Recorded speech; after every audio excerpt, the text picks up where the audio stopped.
ఈశ్వరుడు, వేదము, పునర్జన్మ. ఎవరైతే ఈ మూడిటిని నమ్ముతారో వాళ్ళను ఆస్తికులు అంటారు. ఎవరైతే ఈ మూడు నమ్మరో వారిని నాస్తికులు అంటారు. భగవంతుడు లేడు అనుకున్నప్పుడు వేదము లేదు, వేదము లేదు అనుకున్నప్పుడు కర్మలు లేవు. తినడము, తాగడము, జీవితాన్ని చాలించడం. ఎప్పుడైతే వ్యక్తి భగవంతుని నమ్ముతాడో అతని యొక్క భగవంతుని వాణి అయినటువంటి వేదాన్ని మనస, వాచ, కర్మణ త్రికరణ శుద్ధిగా ఆచరించాల్సి ఉంటుంది. అప్పుడు అతడు ఈ జన్మ మరణ పరంపర ఏదైతే ఉందో దాన్ని దాటుకొని మోక్షాన్ని పొందుతాడు. మనిషి ధనము మూడు విధాలుగా ఖర్చు అవుతుంది. ఒకటి దానము, ఒకటి భోగము, ఇంకొకటి నాశనం. ఎప్పుడైతే మనిషి, చాలా మంది అంటుంటారు దానం చేస్తే, యజ్ఞం చేస్తే డబ్బులు అయిపోతాయి, దరిద్రం వస్తుంది అని చెప్పి. ఇది చాలా తప్పు అని శాస్త్రాలు చెప్తున్నాయి. ఎప్పుడైతే మనిషికి దరిద్రం ఉంటుందో ఆ వ్యక్తి దానం చేస్తాడో వాడు ఆ యొక్క దరిద్రం నుంచి ముక్తిని పొందుతాడు ఆ మనిషి. ఎవడైతే దానం చేస్తాడో అతని దగ్గరికి సంపదలు వచ్చి నిలిచిపోతాయంట. దానం చేయనటువంటి వ్యక్తి దగ్గర నుంచి సంపదలన్నీ కూడా పారిపోతాయి. వేదం చెప్తుంది, ఏదైతే దానం చేసే వ్యక్తి దగ్గరికి ధనం వెళ్ళాలని చెప్తుంది. దానము చేయనటువంటి వ్యక్తుల వద్ద ఉన్నటువంటి సంపద అంతా కూడా దానం చేసే వ్యక్తుల వద్దకి వెళ్ళాలి, అలా కోరుకోవాలి అని చెప్పి వేదం చెప్తుంది. భగవంతుడు సృష్టించినటువంటి ఈ యొక్క లోకంలో త్యాగము ఇచ్చేటువంటి గుణం ఏదైతే ఉందో అది సహజంగానే ఉంది. భగవంతుడు ఈ యొక్క సృష్టిని చేసి జీవుల భోగార్థం ఇచ్చాడు. ఆ భగవంతుడు ఇచ్చినటువంటి త్యాగమయమైనటువంటి ఈ సృష్టిని ఎప్పుడైతే మనిషి తన స్వార్థం కోసం వాడుకుంటాడో అప్పుడు ఆ యొక్క మనిషి బంధనాల్లో పడతాడు. ప్రాణులన్నింటిలో కూడా మనిషి ఉత్తమమైనటువంటి జన్మ అని చెప్పడం జరుగుతుంది. మనిషి యొక్క యోని కర్మయోని అని చెప్తున్నారు, భోగయోని అని చెప్పట్లేదు. విస్తృతమైనటువంటి కర్మలు ఆచరించాలంట. ఋషులు గృహస్థాశ్రమంలో ప్రవేశించి సంతానాన్ని ఎందుకు కనమంటున్నారంటే యజ్ఞాలు చేయడానికి కనమంటున్నారు. యజ్ఞం కోసం గృహస్థాశ్రమంలో ప్రవేశించండి, యజ్ఞాలు ఆచరించడానికి పెళ్లిళ్ళు చేసుకోండి, యజ్ఞాల కోసం సంతానాన్ని కనండి. సంతానం లేకపోతే యజ్ఞాలు ఎక్కడి నుంచి చేస్తాం? మరి ఎందుకు చేయాలి ఈ యొక్క సంతానం అంటే, మనిషి పుణ్యం ఎప్పుడైతే నశిస్తుందో అప్పుడు మనిషి భూమి మీదకి తిరిగి వస్తాడంట. వాడు తిరిగి పుణ్యాన్ని సంపాదించి తిరిగి ఆ యొక్క భగవంతుని వద్దకు వెళ్ళాలి. లేదు ఈ యొక్క భూమి మీద భోగాలు అనుభవించాలనుకుంటే సగం పుణ్యాన్ని సగం భోగాన్ని మనం చేయవలసి ఉంటుంది.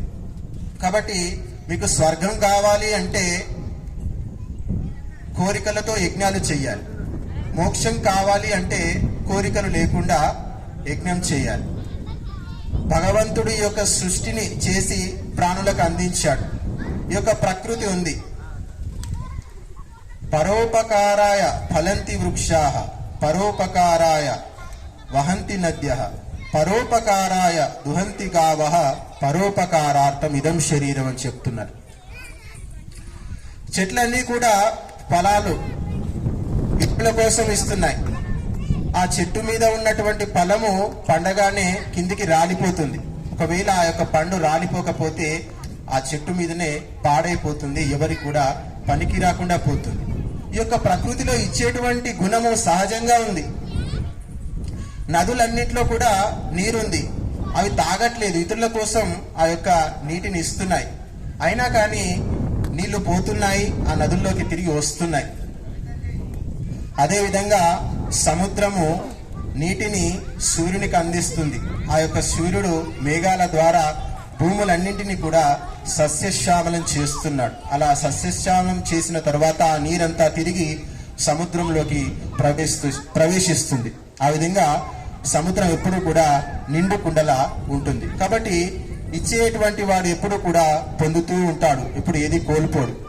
భూమిలో ఒక విత్తనం నాటుతాం మనం, ఆ ఒక్క నాటినటువంటి విత్తనం ద్వారా అనేక విత్తనాలను మనము పొందుతాం. కాబట్టి ఇచ్చేటువంటి గుణము భగవంతునిలో ఉంది. ఆ యొక్క గుణాన్ని మనమందరం కూడా ఆచరించాల్సి ఉంటుంది. తల్లి బిడ్డకు తన గర్భంలో మాంసాన్ని, రక్తాన్ని ఇస్తుంది. దాని ద్వారా ఆ బిడ్డ పెరిగి పెద్దనవుతాడు. 9 నెలలు తన గర్భాశయంలో ఆ బిడ్డకు ఆశ్రయం ఇస్తుంది ఆ యొక్క తల్లి. ఆ విధంగా ఆ బిడ్డ పెద్దవాడవుతాడు. పెరిగిన తర్వాత తల్లి ఆ బిడ్డకు జన్మనిస్తుంది. జన్మనిచ్చిన తర్వాత ఆ బిడ్డ పెరగడానికి పాలిస్తుంది. ఎన్ని ఇస్తే మన జీవితం నిలబడింది. కాబట్టి ఈ యొక్క ఇచ్చేటువంటి గుణాన్ని మనము నిరంతరం చేస్తూ ఉండాలి. ఇస్తేనే ఈ యొక్క సంసారం అనేటువంటి నడుస్తుంది. భర్త సంపాదించి తెచ్చి భార్యకి ఇస్తేనే భార్య ఇల్లు నడిపిస్తుంది. భార్యాభర్తలు ఇద్దరు సంపాదించి పిల్లల కోసం ఖర్చు పెడితేనే వాళ్ళు బాగుపడతారు, ముందుకెళ్తారు. ఈ యొక్క ధనము మనం ఎక్కడెక్కడైతే ఖర్చు పెడతామో ఆయా వ్యవస్థలు అనేటువంటి వృద్ధిని పొందుతున్నాయి. చూడండి, మీరు ఈ యొక్క సమాజంలో తాగుబోతులంతా కూడా బార్ షాపుల్లో డబ్బులు ఇస్తారు. ఆ విధంగా బార్ షాపు కలకలలాడిపోతూ ఉంటుంది.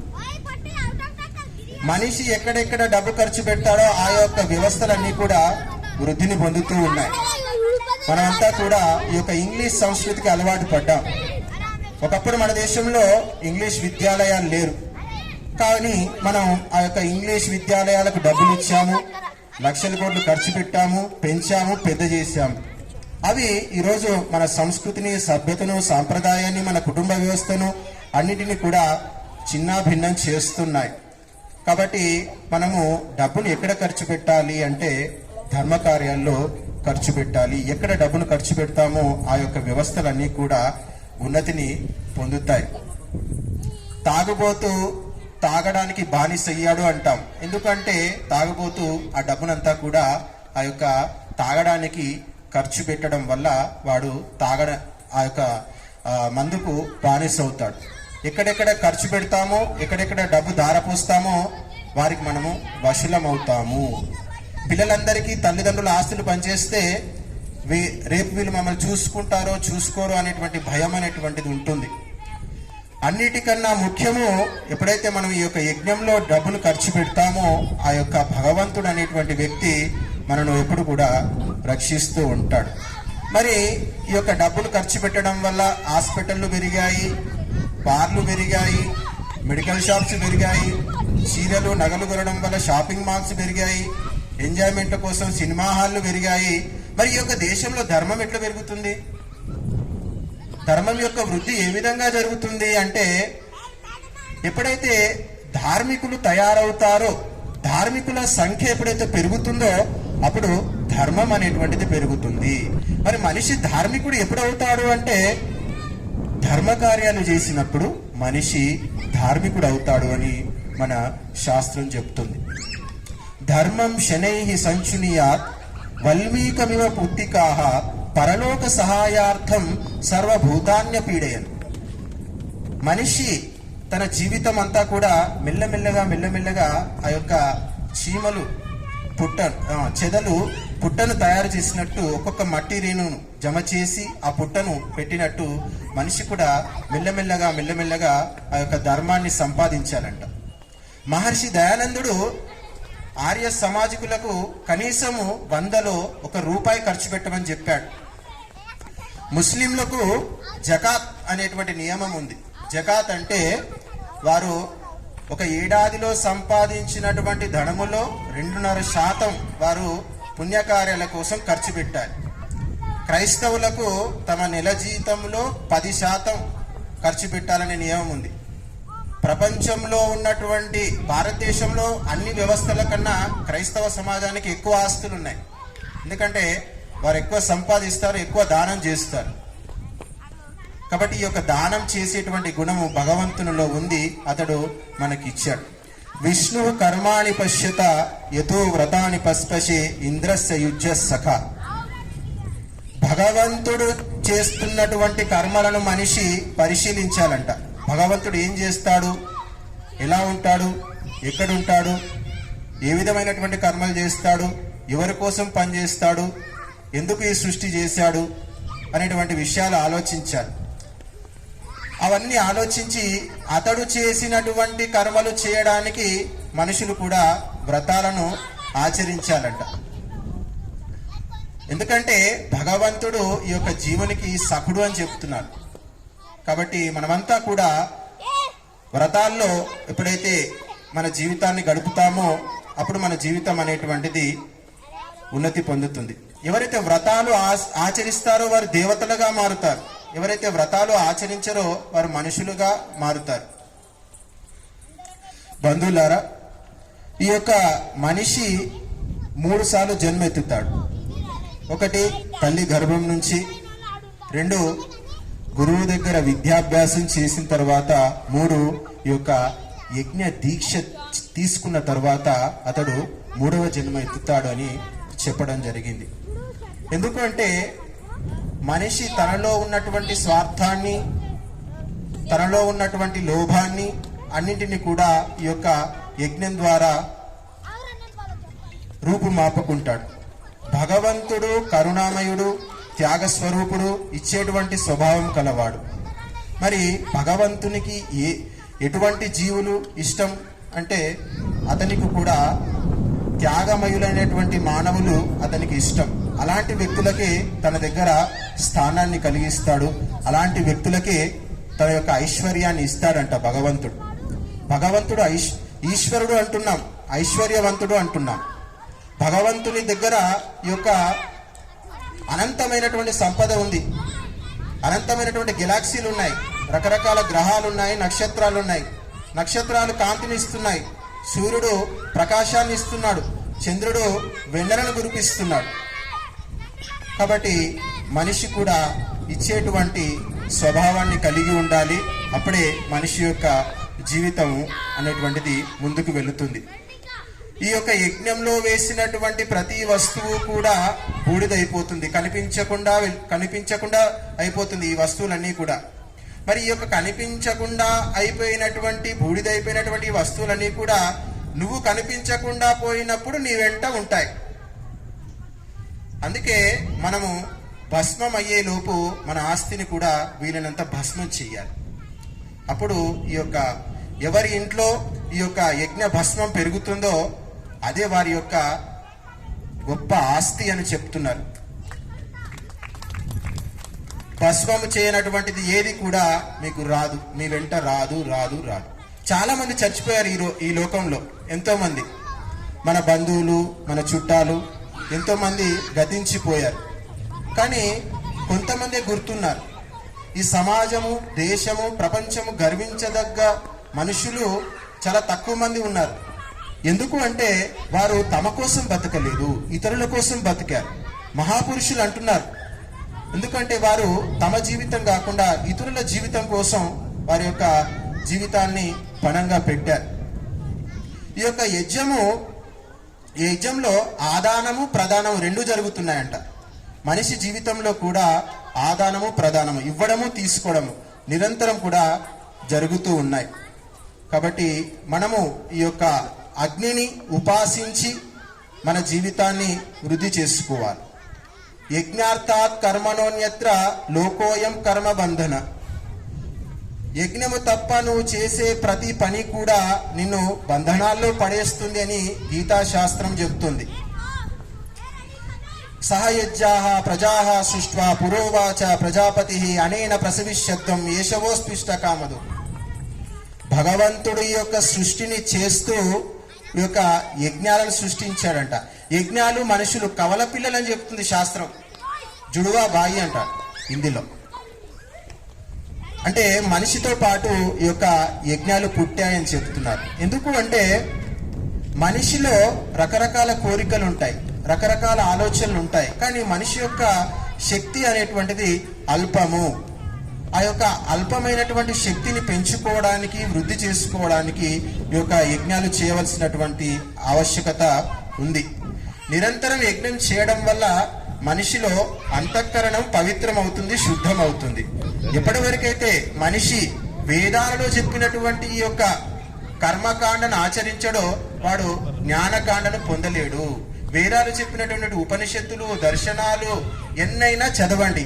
ఎప్పటి వరకైతే మీరు యజ్ఞాలు చెయ్యరో, మానసికంగా మీలో ఉన్నటువంటి మలినాలు ఎప్పటి వరకైతే పోవో, పవిత్రమైనటువంటి మోక్ష శాస్త్రాలు ఏవైతే ఉన్నాయో వాటిని ఇంతగా పఠించినప్పటికీ మీకు అర్థం అవు.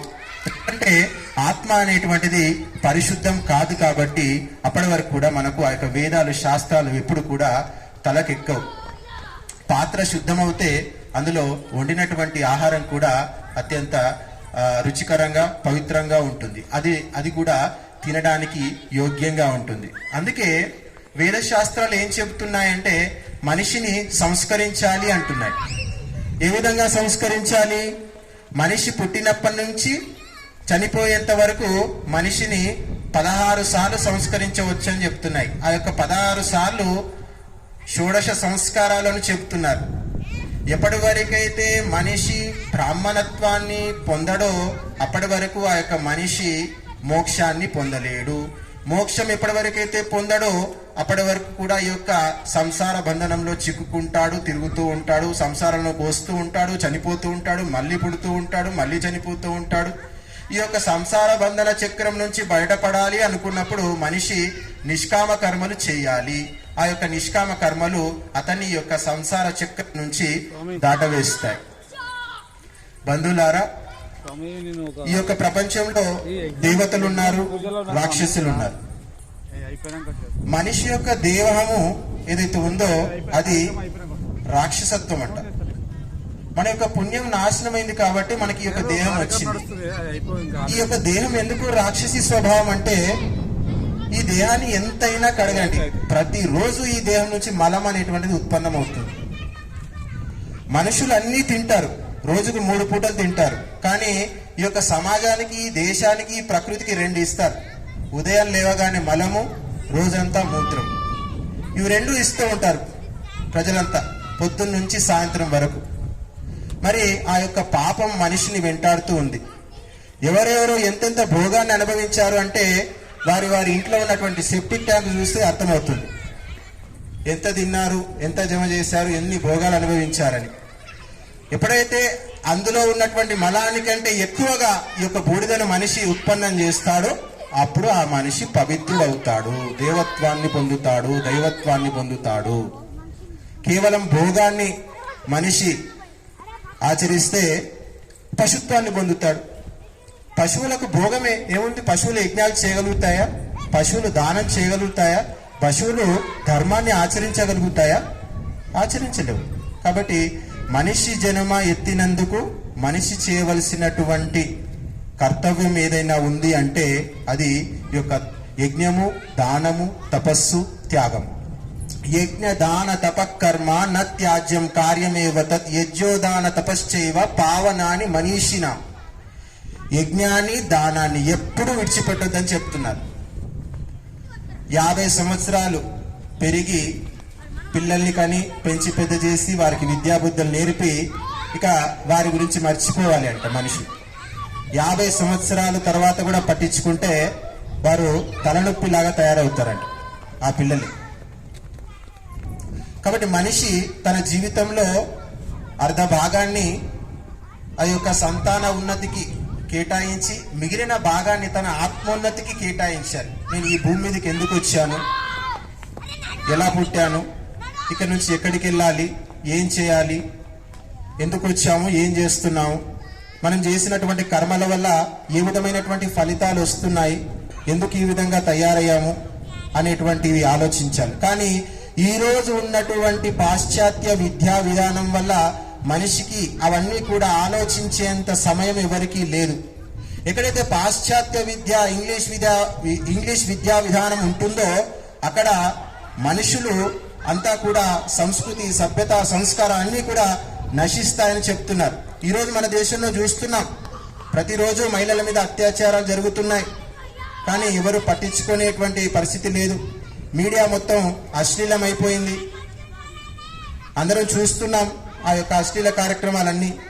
నిరంతరం ఈ యొక్క నీచమైనటువంటి సంస్కారాలను మనిషిలో పెంపొందించేటువంటి కార్యక్రమాలు మీడియాలో చూడటం వల్ల మనిషిలో రాక్షసత్వం అనేటువంటిది పెరుగుతుంది, భోగం అనేటువంటిది పెరుగుతుంది. ప్రతిరోజు సినిమా తారలను చూస్తున్నాం, వాళ్ళు రకరకాల డ్రెస్సులు వేసుకుంటున్నారు, రకరకాల ఎంజాయ్మెంట్ చేస్తున్నాం. ప్రతి మనిషి అవి చూసి కూడా నేను కూడా అదే చెయ్యాలి, నేను కూడా అదే చూడాలి, నేను కూడా దాన్ని అనుభవించాలి అని కోరుకుంటున్నాడు. ఎందుకంటే అసురుడు ఎప్పుడు తన యొక్క శరీరంలో రమిస్తూ ఉంటాడంట, శరీరంలో ఉండేటువంటి సుఖాలు అనుభవించాలని కోరుకుంటూ ఉంటాడంట. మనిషి రెండు సుఖాలు కోరుకోకపోతే ఈ యొక్క భూమి మీద ఆ యొక్క మనిషికి పనే లేదంట. ఒకటి జిహ్వ ద్వారా వచ్చేటువంటి సుఖము, రెండవది ఉపస్థ ద్వారా వచ్చేటువంటి సుఖం. ఈ రెండు సుఖాలు నీకు అవసరం లేదు అంటే మనిషికి ఈ యొక్క భూమి మీద పనే లేదు అని శంకరాచార్యులు చెబుతున్నారు.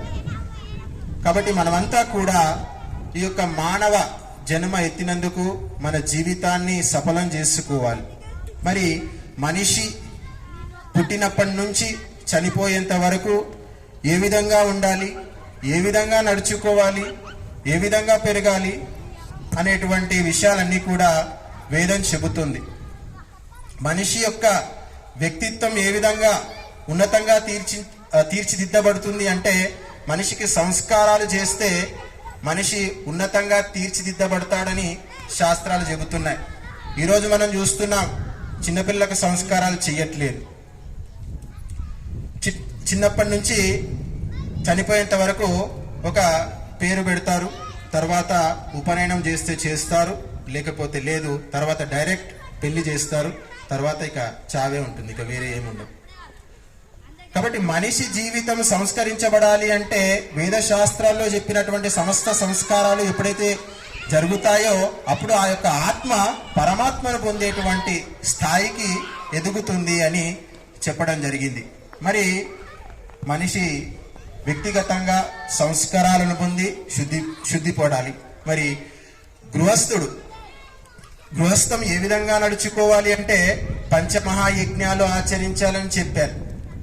మరి ఆ యొక్క పంచమహాయజ్ఞాలు ఎందుకు ఆచరించాలి అంటే గృహస్థుడు తన యొక్క ప్రాణపోషణకు తన భోగార్థం ప్రాణులను హింసిస్తాడు. కాబట్టి ఎప్పుడైతే అతనికి గృహస్థ జీవనం వల్ల పంచమహాపాతకాలు చుట్టుకుంటాయంట, అందుకని పంచమహాయజ్ఞాలు చేయాలని విధిగా చెప్పారు.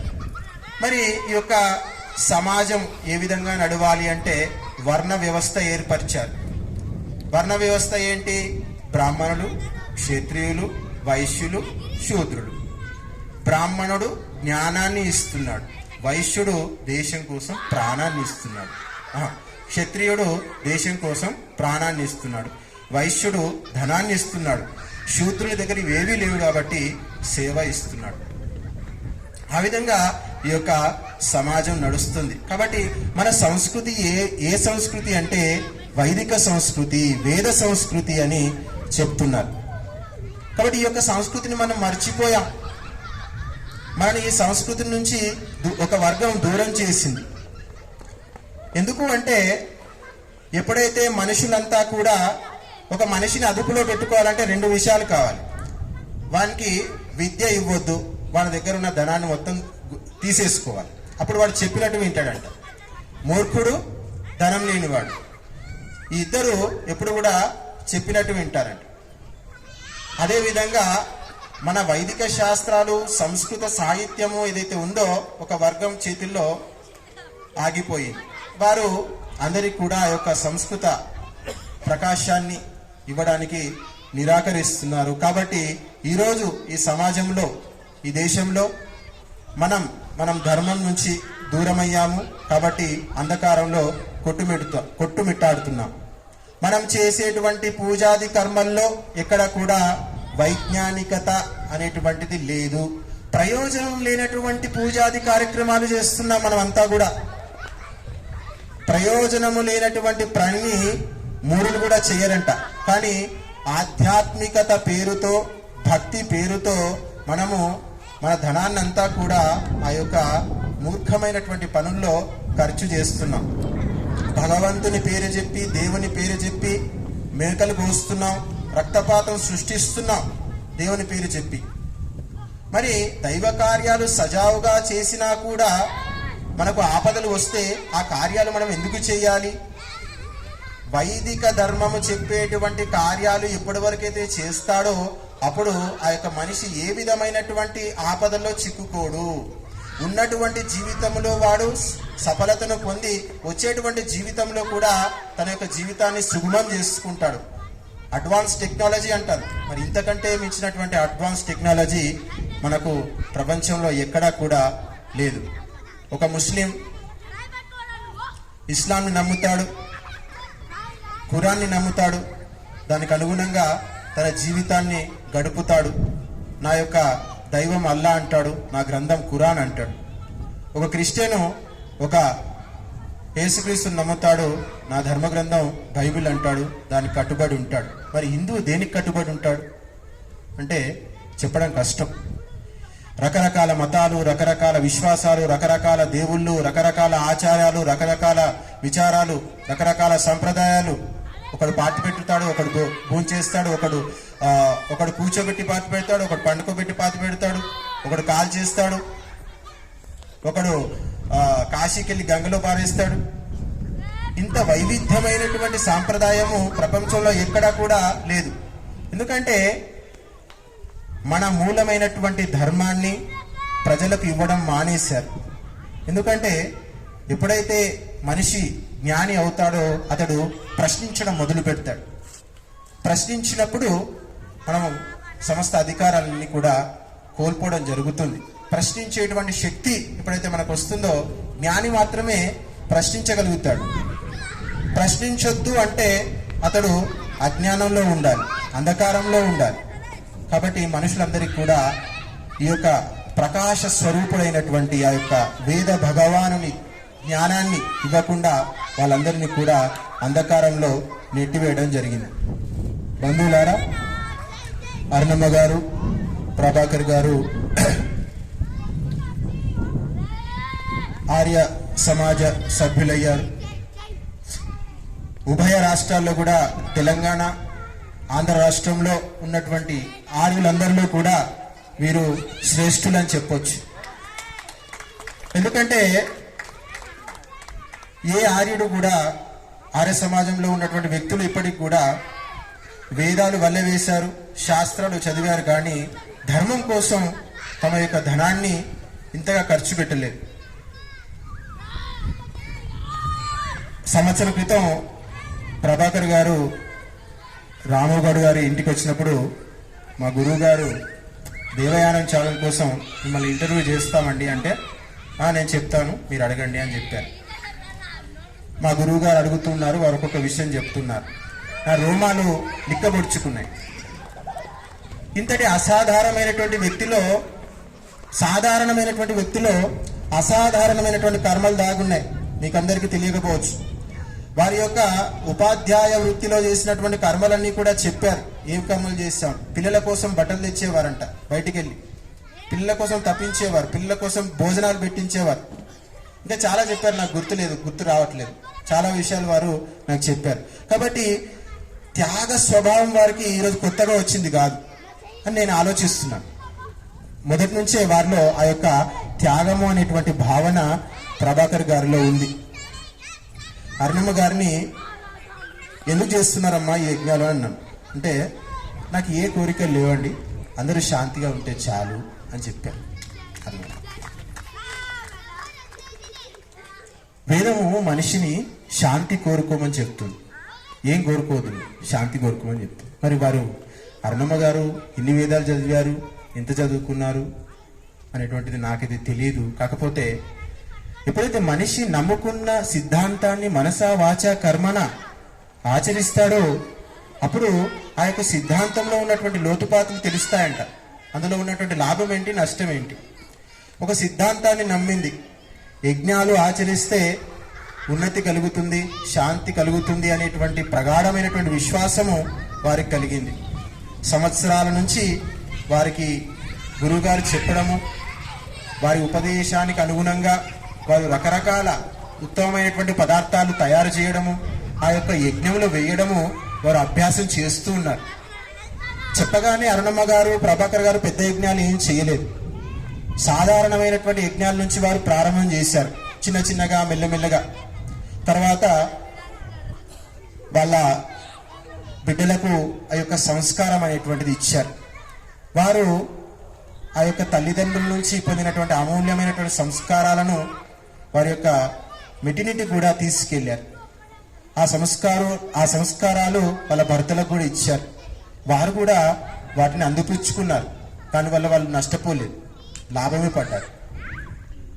కాబట్టి ఈ ఇచ్చేటువంటి సంస్కారాలు మనిషికి మనం ఇవ్వవలసినటువంటి ఏదైతే ఉందో అవి మంచి సంస్కారాలు మనిషికి ఇవ్వాలంట. ఎప్పుడైతే మంచి సంస్కారాలు మనిషికి ఇస్తామో వారి యొక్క జీవితము ఎప్పుడు కూడా ఆనందంగా, ఆయుర ఆరోగ్యాలతో, అష్టైశ్వర్యాలతో విలసిల్లుతుంది. 4 నెలల క్రితం మేము శిరీషమ్మ గారి ఇంట్లో కూడా యజ్ఞం చేశాము. 5 రోజులు చేశాము. యజుర్వేద పారాయణం చేశాము. వారు కూడా 70 కిలోలు 80 కిలోలు నెయ్యి పోసి చేశారు. 50 కిలోలు అనుకున్నారు. చేస్తూ చేస్తూ జగదీష్ గారు ఎన్ని తెమ్మంటే అన్ని తీసుకొచ్చారు. మీరు ఎన్నన్నా చెప్పండి, మేము చేస్తాం, మాకేం అభ్యంతరం. సంతోషంగా, ఆనందంగా, ఏ విధమైనటువంటి అభ్యంతరం లేకుండా నిరంతరం. మరి జగదీష్ గారు నష్టపోయారా? మీరు అడగండి, ఇక్కడ వారు ఉన్నారు. మరి ఇన్ని రోజులు చేస్తున్నారు, ప్రభాకర్ గారు నష్టపోయారా? వారిని కూడా మీరు అడగండి.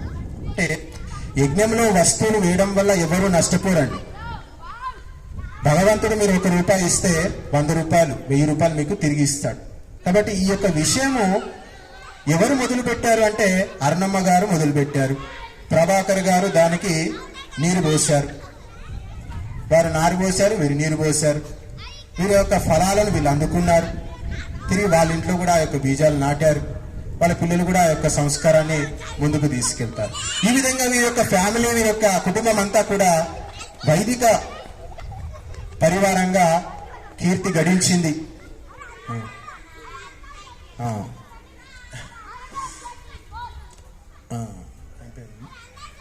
వీరయ్య గౌడ్ గారు, పాపం వీరయ్య గౌడ్ గారు వీళ్ళందరికీ సిద్ధాంతం ఇచ్చారు, కానీ వారు పెద్ద నాకు చేయలేకపోయారు. కాబట్టి మీరంతా కూడా వీరయ్య గౌడ్ గారు ఎంతో సాహిత్యం వాళ్ళ ఇంట్లో ఉంది, ఇచ్చారు. వారికి ఆ యొక్క సంస్కారాలు ఇచ్చారు.